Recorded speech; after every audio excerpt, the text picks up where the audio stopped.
Qiyomat kunida jahannamning ustiga siroat ko'prigi quriladi. Amallari yaxshi bo'lganlar u yo'ldan oson o'tadilar. Yomon bo'lganlar uchun u yo'l bir qil kabi ingichka bo'ladi. Xo'p, siroat ko'prigidan o'tayotganda sizdan so'raladigan savollarni bilarmidingiz?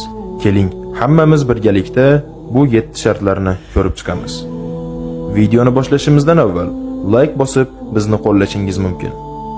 Janobi payg'ambar sollallohu alayhi va sallam siroat ko'prigida har bir musulmonga iymondan, namozdan, ro'zadan, hajdan va zakotdan savol beriladi dedilar. Jamiki qul haqqi bo'lgan narsalardan payg'ambarlar ham qo'rqadi deya boshlamoqdalar. Birinchi, iymon. Sirot ko'prigi ustida avvaliga iymondan so'raladi. Iymoni bo'lmaganlar jahannamga kirib, u yerda abadiy qoladilar. Buning uchun iymonni yo'qotmaslikni o'rganish kerak.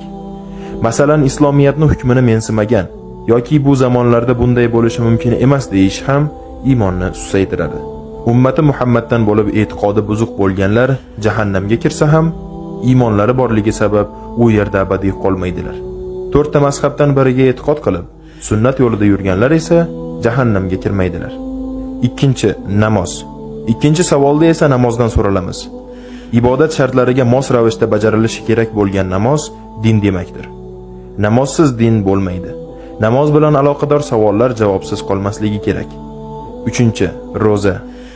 Bu bir yilda bir oyga farz bo'lgan amalni chin qalbdan bajarish kerak.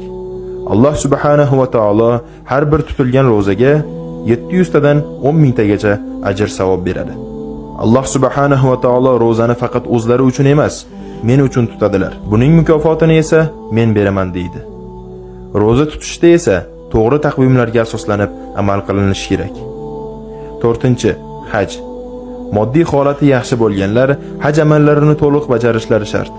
Masalan, Arafa kuni Arafat tog'ida turish, 10-oy, ya'ni Zulhijja oyida hilolni to'g'ri shaklda aniqlash kerak. 5-chi, zakot. Zakoti berilmagan mol dunyo egasiga jahannamda qizdirilib, egasiga muhr sifatida beriladi. Zakot shartlarini me'yoriga keltirib bajarilishi shart. 6-chi, g'usl. G'uslning shartlarini bajarish kerak. Qilgan g'uslingiz fiqh kitoblariga ko'ra amalga oshirilishi kerak. 7-chi, qul haqqi.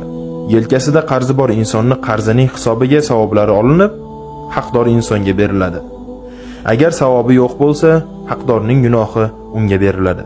Nafaqat moddiy jihatdan, balki qalbni sindirish yoki aldash ham qulning haqqidir. Jannatga kirishni xohlagan banda bu 7 shartlarni bajarishi kerak. Assalomu alaykum va rahmatullohi va barakatuh.